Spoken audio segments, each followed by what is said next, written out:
So what a lot of people listening are probably thinking, okay, well, he's special. He just it seemed really easy for him.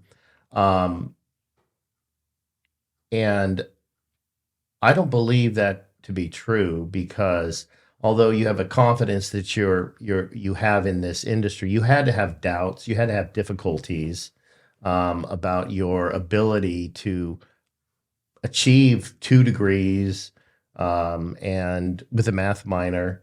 What was your process to overcome those negative thoughts when you were getting beaten down? I would say that really I wouldn't have made it through university if it wasn't for my friends. Um, my best friend was a really good note taker. I'm a horrible note taker. And I will just sit and absorb every word that the professor says, and I'll ruminate on that and understand the concepts.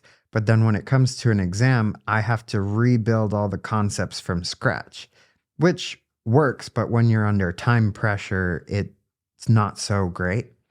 So I depended heavily on my friends to help me study using their notes and things.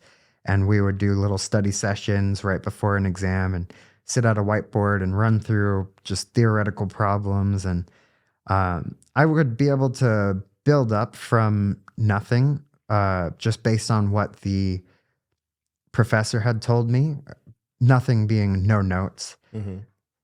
Whereas, but having the help of people who had really good notes so they could highlight like, hey, what about this concept, what about this, the professor might ask about this other thing.